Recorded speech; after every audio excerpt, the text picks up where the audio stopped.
Karena di sorga tidak ada penderitaan, tidak ada tangisan, tidak ada air mata, tidak ada. Itu perkumpulan orang-orang yang memuji dan menyembah Tuhan. Di dunia kita menderita, tapi ingat kita tidak sendiri, ada Tuhan. Kadang-kadang kita ada dalam lembah kekelaman, tapi fokus kita bukan pada lembah kekelaman. Fokus kita kepada Sang Gembala yang akan menuntun kita untuk bisa berjalan di tengah-tengah persoalan yang kita hadapi. Dengar saudara-saudara, doa yang benar bukan saudara meminta beban itu diangkat oleh Tuhan. Karena tidak mungkin selama saudara tinggal di dunia masih pakai kepala, saudara akan mengalami hal-hal sulit dalam hidup saudara. Doa yang benar saudara-saudara, kita meminta Tuhan memberikan kita kekuatan untuk bisa memikul beban itu. Itu baru doa.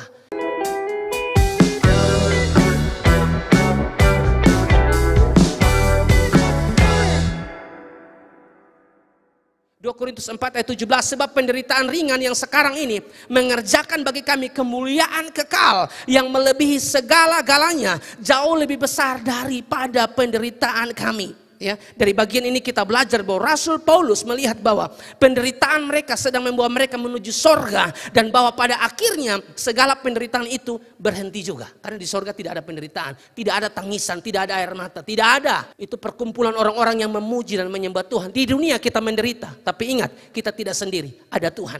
Kadang-kadang kita ada dalam lembah kekelaman, tapi fokus kita bukan pada lembah kekelaman. Fokus kita kepada Sang Gembala yang akan menuntun kita untuk bisa berjalan di tengah-tengah persoalan yang kita hadapi. Dengar saudara-saudara, doa yang benar bukan saudara meminta beban itu diangkat oleh Tuhan. Karena tidak mungkin selama saudara tinggal di dunia masih pakai kepala, saudara akan mengalami hal-hal sulit dalam hidup saudara. Doa yang benar saudara-saudara, kita meminta Tuhan memberikan kita kekuatan untuk bisa memikul beban itu. Itu baru doa. Doa yang salah, Tuhan angkat ini beban, jauhkan ini beban, jauhkan ini sakit penyakit. Tidak bisa saudara-saudara, kita masih pakai daging, kita bisa sakit kapanpun. Amin saudara. Berdoa minta Tuhan kasih kekuatan supaya Anda bisa berjalan dengan kekuatan yang Tuhan berikan. Pasti saudara bisa lalui tantangan kehidupan yang saudara hadapi. Yang kedua, bagaimana kita bisa bermegah dalam kesengsaraan. Yang kedua, karena kita diberikan akses atau jalan masuk melalui kematiannya. Perhatikan Roma 5 ayat 2a. Oleh dia kita juga beroleh jalan masuk oleh iman kepada kasih karunia ini. Sudah lihat Ibrani 10 ayat 19-20. Ibrani 10 ayat 19-20 mengatakan, jadi saudara-saudara, oleh darah Yesus kita sekarang penuh keberanian dapat masuk ke dalam tempat kudus. Karena ia telah membuka jalan yang baru dan yang hidup bagi kita melalui tabir, yaitu dirinya sendiri. Kita diberikan akses, kita diberikan jalan masuk saudara-saudara untuk berjumpa dengan Tuhan. Kalau zaman perjanjian lama ini kan kita memerlukan bantuan imam besar kan saudara-saudara. Sekarang kan tidak lagi. Waktu Yesus mati tabir suci itu terbelah bagi dua saudara-saudara. Ya, tidak ada lagi sekat antara kita dengan Allah. Kapanpun dimanapun kita diberikan akses full. Ya, untuk datang kepada Dia. Waktu kita ada dalam masalah, terbeban, ya, dalam situasi yang sulit, kita diberikan akses untuk datang kepada Tuhan. Kita diberikan jalan masuk untuk datang kepada Tuhan lewat apa? Doa. Amin, saudara. Kita diberikan akses lewat kematiannya. Kita diberikan jalan masuk oleh kematiannya. Jadi, yang kedua, saudara-saudara, ini menarik. Kita diberikan akses atau jalan masuk dalam hal ini doa. Beban apapun yang saudara hadapi, tetaplah berdoa. Jangan berhenti berdoa. Meskipun saudara belum melihat titik terang, ya, kejelasan dari doa-doa Anda, tetaplah berdoa. Saya dan istri juga belum melihat titik terang, tapi tetap berdoa. Itu bukan alasan bagi kami untuk berhenti berdoa. Itu bukan alasan bagi kami untuk menyalahkan Tuhan meskipun kami belum dapat anak. Tidak. Kami tetap bilang Tuhan baik. Tetap berdoa, teruslah berdoa. Karena itu yang Tuhan mau dalam kehidupan kita. Yakobus 5 ayat 13. Yakobus 5 ayat 13 mengatakan, kalau ada seorang di antara kamu yang menderita, baiklah ia berdoa. Kalau saudara mengalami penderitaan tertentu, kesengsaraan tertentu, masalah-masalah tertentu, pergumulan tertentu, berdoalah saudara-saudara. Ya. Filipi 4 ayat 6.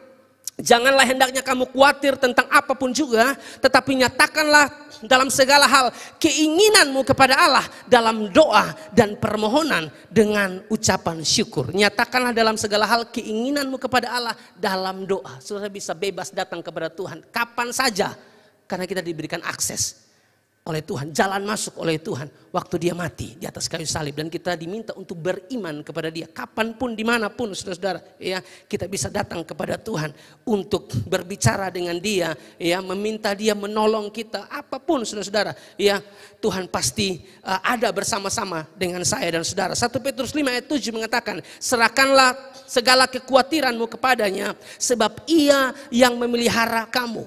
Serahkanlah segala kekhawatiranmu kepadanya, sebab ia yang memelihara kamu. Jangan pernah kita membatasi Tuhan dengan pikiran kita yang sempit. Datang pada Tuhan, dia Tuhan yang pasti menolong setiap kita. Kita masih bisa mengalami kekhawatiran, kita masih bisa mengalami ketakutan, saudara-saudara, masih bisa. Tapi ingat, kalau kita mengalami ketakutan atau kekhawatiran, jangan biarkan ketakutan atau kekhawatiran itu menguasai kita. Apalagi kalau kita tidak ada di dalam Tuhan, kita tidak ada di rumah Tuhan, itu kekhawatiran, ketakutan itu benar-benar menguasai kita. Kalau Anda mau damai sejahtera yang melampaui segala akal yang memelihara hati dan pikiran kita itu Anda alami, maka Anda harus ada di rumah Tuhan, Anda harus ada di pelataran Tuhan, Anda harus dekat sama Tuhan, karena Anda akan mengalami hal-hal yang luar biasa dalam kehidupan saudara, ya.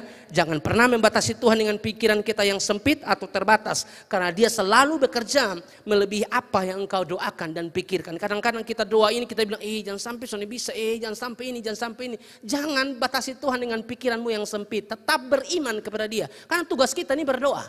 Jawaban Tuhan itu urusan Tuhan. Amin, saudara. Tidak ada orang yang berdoa, dia berdoa sekaligus dia yang menentukan jawaban doa, itu tidak ada. Tugas kita tuh berdoa, yang menentukan jawaban doa siapa? Tuhan yang menentukan jawaban doa. Tuhan sumber jawaban doa. Amin, saudara-saudara, tetaplah berdoa, tetaplah kuat dalam Tuhan. Efesus 3:20, bagi dialah yang dapat melakukan jauh lebih banyak daripada apa yang kita doakan atau pikirkan, seperti yang ternyata dari kuasa yang bekerja dalam kita.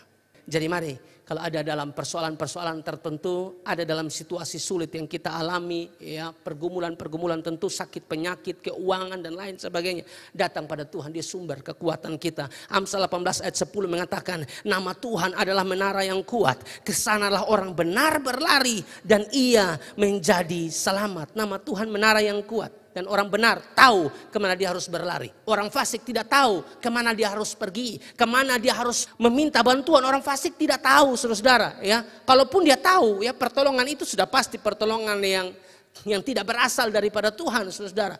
Tapi orang benar tahu, ya, bahwa Tuhanlah sumber kekuatan.